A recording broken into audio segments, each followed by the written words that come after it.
Aujourd'hui, il se joue en fait un premier test de est-ce que la justice se positionne sur on protège des citoyens qui sont engagés dans ces luttes climatiques, sociales, ou est-ce qu'on les condamne?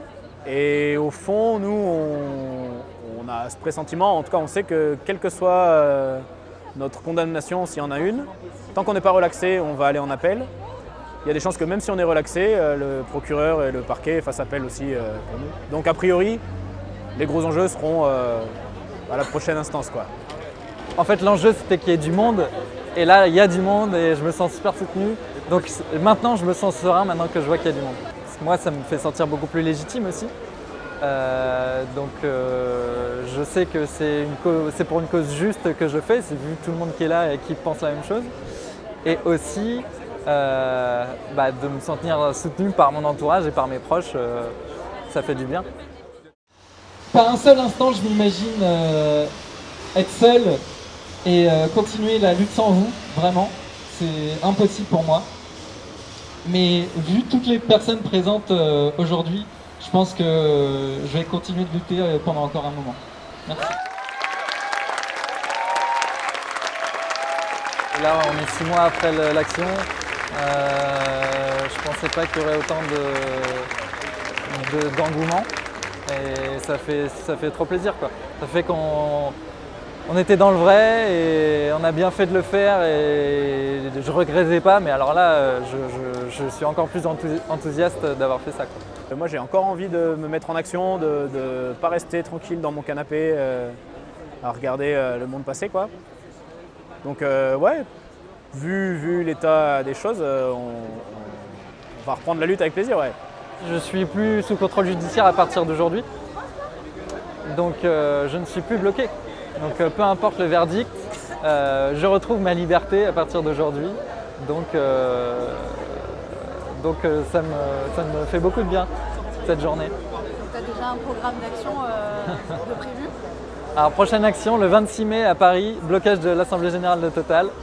On voit aujourd'hui que les luttes se potentialisent les unes les autres. Elles s'enrichissent les unes des autres. Et ce qui fait leur lien aujourd'hui, c'est la nécessité, je dirais, morale et politique de la désobéissance. Par rapport à un système qui tue et qui tuera, c'est la nécessité, c'est le principe de nécessité. Donc, merci à Dernière Rénovation, et en souhaitant de la chance, bien sûr, pour toutes ces heures qui vont suivre et pour tous nos mouvements.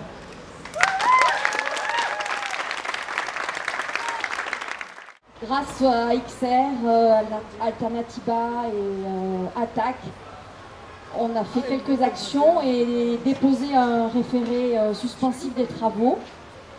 Depuis, les travaux n'ont pas repris et le permis de construire a été retiré. Donc les premières conséquences de ces gravières, je ne sais pas si vous êtes déjà passé dans la vallée, donc c'est déjà très très impressionnant. Les cours d'eau suspendus au-dessus de la nappe, qui descendaient des Pyrénées, qui alimentaient la nappe, sont maintenant à sec quasiment en permanence toute l'année. C'est-à-dire que comme la nappe est vidée, ça aspire l'eau en fait en amont. Voilà. On a organisé une grosse manifestation, je ne sais pas si vous êtes au courant, le 22-23 avril. On a réussi à avoir à peu près 8000 personnes sur la manifestation du côté de Saïx.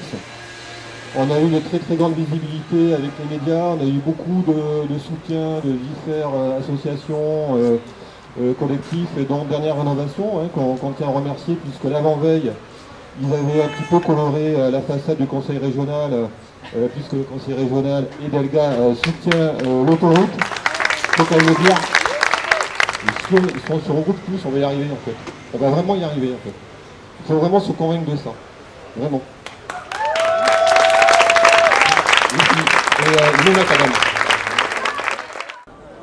Tous les mouvements luttent ensemble en même temps, il se passe énormément de choses. Et chaque procès, chaque affaire se fait écho aussi. Et c'est un double effet. On peut sentir ouais, un timing plus sévère, ou au contraire, ça y est, on va débloquer quelque chose et on va aller vers ok, on peut légitimer certaines formes d'action. Là, elles sont non violentes, elles sont pacifistes. ça va dans le sens d'une défense globale, quoi. Donc si nous sommes aujourd'hui ici auprès de Dernière Rénovation et auprès de Erwan et de Jean, tout simplement parce que nous considérons aujourd'hui que le traitement qui leur est fait, notamment le traitement judiciaire et le traitement policier, n'est pas aujourd'hui acceptable. Nous sommes aujourd'hui engagés au niveau de l'État, au niveau national. Nous avons engagé un certain nombre d'actions, notamment auprès des citoyens pour qu'ils puissent faire valoir leurs droits lorsqu'il y a des gardes à vue. Il faut bien bien voir un peu les choses. Aujourd'hui, on parle de quoi? On parle d'une manifestation de la part d'Erwan et de Jean pacifique, donc qui n'a fait l'objet d'aucune violence. On va laisser passer peut-être le camion, voilà. Et au bout de quelques mois, on se retrouve devant le tribunal. Alors que dans beaucoup de cas, de nombreux actes délictueux de violence, et pour certains, il faut attendre plus d'1 an, voire 1 an et demi pour passer au tribunal. Donc on voit qu'il y a un traitement différencié des activistes, des militants qui s'engagent contre, on va dire, le changement climatique et contre la perte de la biodiversité. Moi, ça me fait vraiment plaisir de sentir cette énergie collective dans cette défense, qui sont des gros enjeux, alors que ce soit routier, que ce soit le partage des richesses, de l'eau, enfin... Et la même ambivalence, quoi. Qu'il y ait autant de monde pour défendre ça, c'est cool, et d'un autre côté, ça témoigne il n'y a plus que ça à faire, quoi. C'est tellement l'urgence et l'injustice qu'on est obligé d'en être là, quoi. On a besoin d'actions du style de celle de Erwan et Jean qui font monter l'exigence, qu'il y ait des budgets qui soient consacrés à cela, parce que nous, en tout cas dans nos mairies, on a du mal à trouver les financements pour cela. Je voudrais juste dire qu'à Erwan et Jean, mon plein, au nom du groupe AMC, mon plein et entier soutien pour cette cause de la rénovation énergétique des bâtiments. 5 millions de passoires thermiques en France, 17% des logements. C'est un réel problème quand on sait qu'à la fin de tout cela, ça participe à hauteur de 20% à l'émission des gaz à effet de serre, et donc au réchauffement climatique, et donc aux désordres mondiaux qui sont devant nous. C'est ça qu'on essaie d'expliquer aux gens. C'est pas un supplément d'âme, c'est juste le fait que dans 10, 20, 30 ans, il y aura des régions entières dans le monde où les cultures vivrières ne seront plus possibles. Et ça, ce sera des dizaines de millions de personnes qui quitteront leur lieu pour aller dans d'autres contrées, avec des désordres et des difficultés qui seront gigantesques. Donc ce sont des lanceurs d'alerte extrêmement importants. Nous sommes à leur côté, et je dirais même, c'est même ma génération plutôt, qui devrait être sur le banc des accusés, jugée par les jeunes, pour leur dire vous avez brûlé la planète par les deux bouts, pendant qu'avez-vous fait de votre jeunesse? Merci.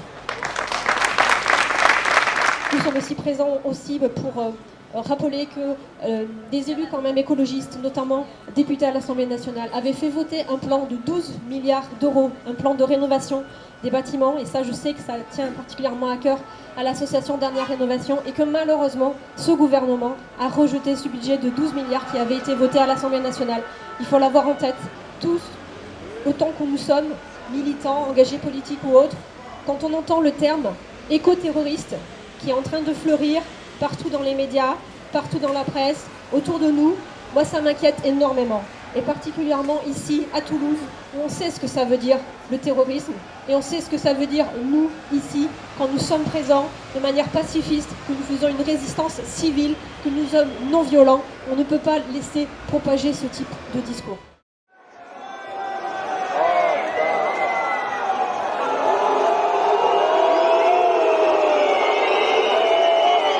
Jean et Erwan, deux militants de la campagne Dernière Rénovation, en novembre 2022, donc l'année dernière, étaient montés en fait sur les deux poteaux d'en-but du stade de rugby pendant un match. Ils avaient interrompu un match pendant 5 minutes, 6 minutes. Ils étaient montés hyper rapidement sur les poteaux et s'étaient accrochés avec des serflex. Et ils avaient des t-shirts, l'un avec 49,3 et l'autre avec le nombre de jours qui restent avant les degrés, 1,5 degré. Et du coup, ils étaient poursuivis tous les deux pour dégradation, donc les dégradations sur les poteaux, et pour être entrés sur le stade, sur une enceinte sportive en vue d'interrompre un match. Donc voilà, c'était l'audience aujourd'hui. Il y avait beaucoup de monde dans le public pour soutenir Jean et Erwan. Voilà, le tribunal, on va dire, a fait une présentation de l'affaire très rapide et parfois très partiale. Voilà, on a bien senti que les questions étaient très orientées. Voilà, et donc le procureur a demandé 3 mois avec sursis et 3 ans d'interdiction de stade, notamment, et puis accueillir la constitution de partie civile. Le stade avait demandé à la fois réparation pour les poteaux d'en-but parce qu'ils avaient considéré qu'ils avaient été dégradés et qu'il fallait les remplacer. Et ils avaient demandé aussi à ce qu'ils payent l'amende qu'ils avaient reçue de 5 000 € comme pénalité par le comité olympique puisqu'ils n'avaient pas assuré la sécurité. Voilà, donc nous avec Clémence Durand, on a plaidé l'état de nécessité, c'est-à-dire en fait on a dit voilà, vous ne pouvez pas les condamner parce qu'on est dans une situation particulière juridique où eh bien, il y a un danger imminent, un danger réel, grave, et que en fait on n'avait pas d'autre choix pour pouvoir défendre l'intérêt supérieur qui est de protéger la planète, de protéger la biodiversité, de commettre une infraction. Et l'infraction en fait était totalement proportionnée par rapport au danger imminent et grave, et que eh bien, c'était une action nécessaire parce qu'on avait fait tellement d'autres actions qu'à un moment donné on arrivait à un constat qu'il fallait voilà, agir autrement. Et voilà, donc on a fait des conclusions, on a déposé plein de pièces, on a fait venir 2 témoins, une scientifique et le maire de l'Union pour expliquer, le maire de l'Union qui avait été présent au match, qui avait expliqué que c'était hyper important ce que faisaient ces jeunes et qu'il les remerciait, comme on avait une attestation de Clément Castet, le sportif, pour dire aussi qu'il remerciait en fait cette action parce que ça permettait justement à tout le monde de prendre conscience et d'alerter les pouvoirs publics. Et voilà. Et malgré tout ça, le tribunal a condamné Jean et Erwan. Il a condamné à 2 mois avec sursis, interdiction de stade de 2 ans, et il a maintenu, il a accordé les dommages et intérêts pour réparer le préjudice du fait de la dégradation du poteau. Le Stade Toulousain nous accuse d'avoir fait bouger cette barre. Sur la vidéo, on voit clairement que le stadier vient s'agripper sur la barre transversale, la barre horizontale, et quand il agrippe la barre se décale. La présidente a décidé de ne pas faire passer la vidéo pendant l'audience. Elle est dans le dossier, elle fait partie des pièces à conviction, mais elle a juste décidé de ne pas le passer pendant le procès. Peut-être que ces juges-là, à force de voir passer des gens avec des profils qui ne sont pas habituels, avec des gens qui ont une conscience élevée en fait de ce qui se passe, peut-être qu'à un moment donné ça va faire tilt, c'est ce qu'on se dit aussi. C'est que peut-être 1 procès, 2 procès, 3 procès, voilà, à un moment donné il y aura peut-être un déclic. C'est ce qu'on espère en fait, et c'est ce que à travers ces procès, on en parle, c'est une manière d'en parler, c'est une manière d'essayer de faire de la pédagogie et de sensibiliser. Peut-être on peut imaginer que les juges, quand ils vont rentrer, ils vont en parler en famille, ils vont parler avec leurs enfants, voilà, et que peut-être qu'ils vont se dire ah bah oui, ils avaient peut-être raison, et puis ils vont réfléchir, et peut-être qu'à un moment donné, ils entendront. C'est un peu ça l'idée. Lorsque le juge du tribunal correctionnel de Lyon, en 2019, a jugé les décrocheurs de portraits, il a rendu une décision en visant l'état de nécessité, en relaxant les décrocheurs. Et il a dit qu'en effet, eh bien, au-delà du vote, il y avait d'autres moyens d'action et qu'il entendait complètement cette démarche des citoyens, au vu du danger imminent et grave, eh bien, d'alerter et on va dire, de revendiquer et de s'adresser en fait au président de la République qui avait promis des choses, qui ne les a pas faites, et du coup qu'il y avait un fossé entre le président et les citoyens, et que du coup on comprenait tout à fait en fait que leur action soit nécessaire, et que du coup il a retenu l'état de nécessité. Et ce juge a eu des difficultés après, c'est-à-dire qu'on a quand même eu le garde des Sceaux qui a fait une note à la hiérarchie du juge pour dire mais qui est ce juge, envoyez-moi une fiche pour que je sache qui il est, qu'il y a eu un petit vent qui a soufflé dans les juridictions pour dire oui, on va peut-être engager la responsabilité des magistrats sur les jugements, parce qu'il a dépassé complètement son office du juge et qu'il a eu un rôle de militant. Et donc voilà, peut-être qu'il y a aussi ça, c'est-à-dire à quel point les juges ont une crainte peut-être de prendre une position politique, parce qu'on n'arrête pas de leur dire oui, il faut que vous soyez impartial. Alors du coup, dès qu'on a une opinion politique, et là ce qu'on disait, c'est que c'est pas une opinion politique en fait, on est vraiment dans une réalité, et on a un article qui leur permet de pouvoir relaxer. Vous vous souvenez peut-être de ces deux jeunes qui avaient interrompu le match de rugby entre le Stade Toulousain et le Stade Français. C'était le 5 novembre dernier. Leur procès a eu lieu aujourd'hui devant le tribunal correctionnel de Toulouse. Une audience très politique. 2 mois de prison avec sursis et 2 ans d'interdiction de stade. La décision contre les 2 jeunes militants écologistes vient de tomber au tribunal de Toulouse dans un procès très politique. Selon leurs avocates, le réchauffement climatique représente un danger grave et imminent. Elles ont plaidé la relaxe en invoquant l'état de nécessité sur l'article 122 alinéa 7. Cet article, il considère en réalité, c'est un fait justificatif qui s'appelle l'état de nécessité et qui considère que lorsqu'une infraction elle est commise pour éviter un péril qui est imminent, un péril qui sur les personnes ou sur les biens, donc sur l'auteur, les personnes ou les biens, l'infraction en réalité va être neutralisée, la personne ne peut pas être condamnée. Des arguments qui n'ont visiblement pas convaincu la présidente du tribunal, qui s'est même agacée au début de l'audience. Ici, c'est un tribunal, pas un théâtre de revendication. Elle a fini par les condamner à 2 mois de prison avec sursis. Bien évidemment, on est déçus. On s'y attendait un peu quand même.